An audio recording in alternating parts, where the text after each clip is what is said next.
We unpack. We unpack. We unpack. Coming to your live boxing ego unpack. Yeah. We unpack. We unpack. We unpack. Coming to your live. Dang. Lamont Roach breaks his silence about New York State Athletic Commission not overturning the decision, the draw in the Gervonta Davis fight. I got a lot of questions, but first let me go over his tweets and what he had to say. Make sure you guys follow along and subscribe. Lamont Roach says, "Look, man, I'm gonna tell y'all straight up, I ain't sue nobody. Shut the F up. My team submitted an appeal on my behalf. What it look like not having a team that don't pull the trigger on some ish that they know was wrong? They stood up for me. So all that lawsuit ish, y'all can put to rest." No, we can't. Then he says, "I'm not surprised about the decision by the New York State Athletic Commission. A little disappointed, yeah, especially when they acknowledged the fact that Steve made the wrong calls in the 9th round. But I wasn't banking on the overturn. Everyone know I won the fight and I'm satisfied with that. Part 2 on the way." Man, like, listen, ego thoughts. I don't believe Lamont Roach at all. At all. Straight like that. We saying it straight like that. There's a lot of stuff in boxing right now, and some people don't know who to trust. There's a lot of bad information. Low quality information. Cheap thumbnails, poor audio, horrible visuals, and, just bad information in the world of boxing. So you could believe me, don't believe me, I don't really care. Don't believe him one bit. To be honest, it's rather concerning that some of these fighters act like we ain't got Wi-Fi passwords, like we don't got the internet. I tell you, the most dangerous thing is a camera, a microphone, and social media, that Wi-Fi password. People in boxing oftentimes say things and then they act like the record of what they previously said somehow is just going to vanish and we're going to forget about it. So just before I blaze this man, pause, I want to recap. I'm not surprised about the decision by the commission, but I wasn't banking on the overturn. I'm a little disappointed. Okay, listen to what people tell you. You weren't banking on the fight being overturned. One, why'd you appeal it if you didn't think, you're not surprised and you didn't think this was going to happen? What the heck? If you didn't think this was going to happen, I don't even know what that was with the fireworks, but let's keep it rocking. One take. If you weren't banking on the fight being overturned, then why would you be disappointed? If you have no expectation, how can you be disappointed? Like if you're like, we're just doing this as a added precautionary measure with no expectation, then there's nothing to be disappointed, right? So this is why I don't believe what Lamont Roach is saying. But more importantly, now you're saying you're not surprised. Pretty much, I knew it was going to go this way. But you were piping up on March 3rd, right? On March 3rd, 5 days ago, not even a full week ago. And Lamont Roach, the same account, says, "Word around the block, y'all favorite fighter," meaning Tank. "Word around the block, y'all favorite fighter finna be 30-1, not 30-0-1. 2x times 2 division champion." And you got 2.4 million impressions and views on this said tweet. So at least, I don't know how many people looked at it multiple times, but over 1 million people seen what you said, and now you're saying something different when it doesn't play out for you.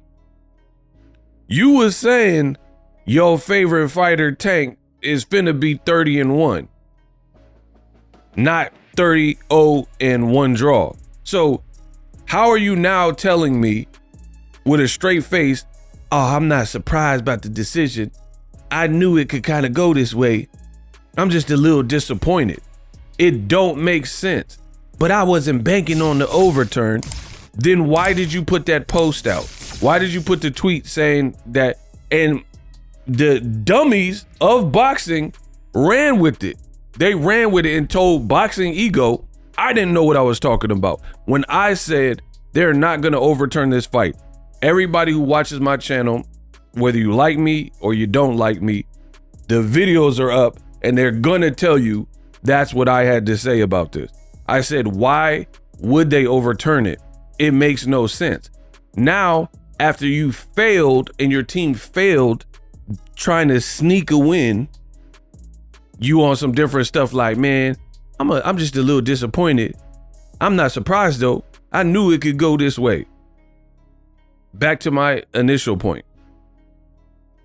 Why on earth would you file an appeal expecting to lose?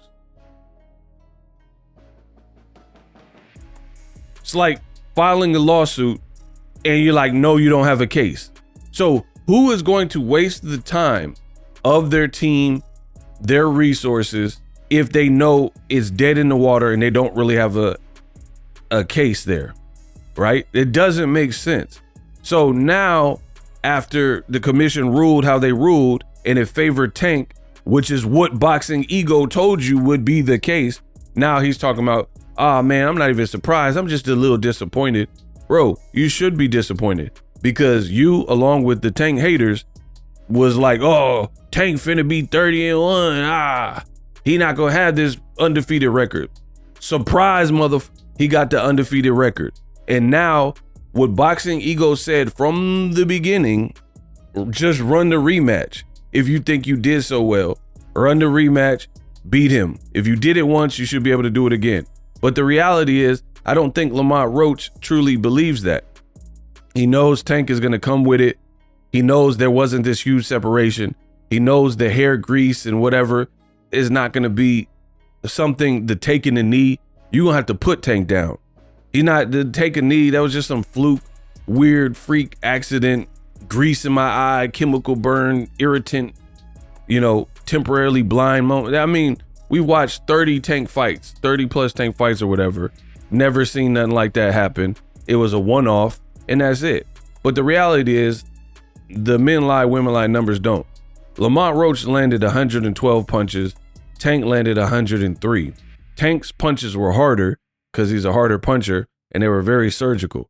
So that's a difference of 9 punches between the two. You guys were making it sound like Lamont Roach fought this perfect fight and it was just a huge blowout. And he had an airtight case that was going to see Tank no longer undefeated. And now you look stupid. So now you have people crying like, oh man, I'm not watching boxing no more. I hate the New York State Athletic Commission. You need to hate yourself because you did this to yourself. It was never going to happen. And then Lamont Roach evoked this like fake stampede talking about Tank word on round the block. So who told you this word? Your sources are trash. Word round the block is y'all favorite fighter is not finna be undefeated. Now all of a sudden you knew the play and you knew exactly what was going on. Man, it just looks bad. And your boy Ego warned you guys about this from the beginning of this situation. I said this is a bad look. Y'all trying to make my sport look soft, right? These boxers need to get better people in their corner. I understand your team is going to try to look out for you. This was a no-win situation. Because even if they declared you the winner, it wouldn't have felt right because it was stupid, right? And you would have been the winner based on a technicality after the fact. It would have set a nasty precedent for world boxing, and then people would be mad. Like, come on, bro, you didn't do all that to Tank, and now you just the winner all of a sudden. So it'd have been pretty similar to kind of the Devin Haney fight. But Devin Haney at least has a leg to stand on because someone did have a banned substance in their system. Whereas here, it looks even worse because Devin can always hold on to the Ostarine, which you're not supposed to have a banned substance in your system. Tank didn't have that. You didn't have that. So it was a fair one. It was a fair fade. And I told you, these guys got to smarten up about decisions they make. When you do this, when you try to involve the law, now they're calling him Lamont. Look, the streets is calling him Lamont Roach instead of Lamont, because we haven't seen it until this era. We haven't really seen boxers take these like weaselly ways out and suing people over fights. Like, I understand if you sue somebody because they owe you millions of dollars or money or something like that, but to get beat up and sue somebody when you're both professional fighters in a sanctioned fight, not like a street fight, I would even understand that. If Ryan Garcia hit Devin Haney with a crowbar, you know, a weapon or something, and he was in the hospital, like no one would even probably be mad at that. But a sanctioned fight, no one knew that Ostarine was in his system, you know, until after the fact. It's just a weird way to go out. Now, same thing with this Lamont Roach. You guys are trying to open Pandora's box and try to find these ways. This is not the way to become a champion. Who would honestly feel good and feel great about becoming a champion via a technicality, and your team, you're like, oh man, I didn't sue nobody, and your team's supposed to look after you, and I have a team, of course they're supposed to pull the trigger on my behalf if something's wrong. Then your team should have done something when you could actually fix it, right? So you should have did something. If it was this much of a deal to you, this whole fake blown call knockdown, if you should have protested it when you could get something going. Like, I am not coming out for round 10 until you guys review that and give me, that's what you should have did, because then now it's going to hold up the whole pay-per-view and we're going to have to figure it out right then and there. But what you don't do is allow it to slide and then grow confidence because the Tank haters said they now support you. The same people that said you was a bum and a cherry pick and, you know, a coward and a horrible resume name for Tank, now they're suddenly on your side. Some of the same people that were racist when the fight got announced and they didn't like you. They didn't give you no credit. I gave Lamont Roach credit when this fight was announced. The videos speak for themselves. So I'm like, man, this is a good fight. You guys are calling it a cherry pick and calling him names and stuff. I've watched the kid. He can fight. This was a bad look. It's a very bad look because you felt empowered by some of these racists and all the Tank haters and all these fans. And then you went and did something, probably from reading comments and seeing everybody was on your side. And then the commission wasn't distracted and they didn't let the public opinion sway their decision, and they made the right decision. Now you look stupid. Now they're calling you Lamont Roach and people are associating you with like snitch like behavior over this when you could have just got a second bag and do it again. If you really feel that you're supreme to Tank had already said, let's run it back. I'm good with that. Cool. Change your plan. I don't want to retire right now. I got some business. And it could have been that. Y'all could have, and Tank showed you mad respect. He gave you the look. He gave you the opportunity. The only reason you're here is because of Tank. For real, for real. Nobody cared about you this much. You're doing Shannon Sharp, Club Shay Shay, and everybody wants to interview. Nobody was interviewing you like that until Tank. So it's kind of like snaky type behavior that people are now associating with your name and brand because your team went out and did this for something that was never going to flip and it was never going to, I didn't see it. I didn't even see the commotion from it. I was like, they're not changing this, bro. Manny Pacquiao fought Marquez and a judge did not score the 3 knockdowns correctly, and they never went back and fixed the fight or changed the end result. And Pacquiao fought Marquez 3 more times. The last time he got knocked out by Marquez, and they never went back to that first fight and corrected the clerical mistake. So what What precedence? And you're a B-side. You are a B-side. You think they're gonna do this for a B-side? At best. And he was like, man, I'm disappointed. They acknowledge, bro, it's like a cop giving a ticket. The cop pulls you over for speeding. You explain why. If the explanation is, plausible, or they feel merciful or whatever, the cop can do whatever he wants. He is in charge. He can say, no, I don't care what you talk about. Here's your speeding ticket. You were driving 70 miles in a 65. No mercy. He has that right. He could also say, you know what? I get it. Your wife water broke and you rush into the hospital. I'll cut you some slack. Slow down and issue a warning. That's exactly what Steve Willis did. There is no harm. There's no foul. It is like when this happened with Tank, it was unclear what was even going on. Nobody was like, oh, that body shot sat him down. No one knew. So how can you be mad at the referee, Steve Willis, when it was unclear to everybody outside of Tank why he even did that? So of course it's going to get mishandled or handled in a way that might not appease everybody because it was very unclear. You cannot fault a referee in real time for doing their best for a situation that is so unclear, right? It just is whatever. Like, I remember F.A. Ajagba, he was about to fight a guy, Curtis Harper, a heavyweight. And then it's like round one, ding, ding, ding. And then the guy just picks up and walks out the ring.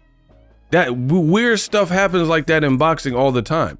At the time, we didn't even know, like, is he sick? Is he chicken? And he doesn't want to get knocked out by F.A. Ajagba. We later find out Curtis Harper did that as a form of protest because he didn't like his money or something. So he waited just to do that. So, you know what I'm saying? When these things are unclear, and in real time, people were like, man, he's ducking F.A. But then once it was explained, it was a different situation. You don't really know how to handle these situations perfectly in real time. Excuse Steve Willis for being human. But for Lamont Roach to go down this, to me, is an L. And now, if you don't beat Tank in the rematch, it's like you just made it hard for yourself. People will rock with you like, okay, the kid can fight. He can fight. I'm liking the way he fight, blah, blah, blah. But then when you do this, and then now your brand is associated with like Officer Ricky, like, you know what I mean? Like, people looking at you like top flight security now, like you snitched out Tank, the guy that was cool to you. He said, I don't want to talk bad about you and go crazy at this press conference because your mom is in the crowd. So he showed you nothing but love. And, you up here kind of crying. You landed 9 more punches than him. And you out here crying over this knockdown and trying to get it expunged and changed and all this. Like, the man's eyes are closed. You can see his eyes are closed. His story adds up with the chemical burn. You guys are like, nope, rules are rules. Who cares? Like, there's no exception. Like, the ref ain't in charge. Bro, the man's eyes are closed. The chemical burn story with the hair irritant makes total sense. Have you ever shampooed in the shower, shampoo gets in your eye and they got certain ingredients in that and it's burnt? Bro, I've had that happen where I'm in the shower and I'm like, hold on, and it mess up your whole thing and you got to get right. Start dumping water in your eye. In boxing, there are no timeouts, but there's also no water in your eye in the mid-fight. So Tank responded the best way he knew how in a weird freak situation, and so did Steve Willis. It's no more, no less. You guys are trying to hold this to something like the referee had been helping Tank out and this was favoritism. Really, more favoritism was shown towards Devin Haney by Harvey Dock in the Ryan Garcia fight, because that fight should have been stopped and he was given very long count. But you guys don't want to talk about that. You want to talk about Tank. So for me, this is an L for Lamont Roach. And now he's trying to act like, man, I didn't really expect much from this. Why did your team do this then? Why did they go through these lengths if you knew you were going to fail? Like, that doesn't make sense to me. Why are you disappointed if you knew it was not going to work? I'm not surprised. I wasn't banking on the overturn. Then why did you do it? Me, even if my team wanted to do it, I'll be like, nah, don't, because that's going to make me look bad, especially if it don't work. And he's saying now that he knew it wasn't going to work, but they still pushed it. and now you got this smut on your name. Live streaming can be tough, which is why I use StreamYard. Click the link in the description for StreamYard, which is an awesome tool that enables you to set up your stream with ease of use. Get great results with live streaming. It's what I use. Stream to social media with ease with StreamYard. Live streaming is here to stay. Engage with your audience using StreamYard. Great way to reach out to your audience and connect. So you need a tool that can do that.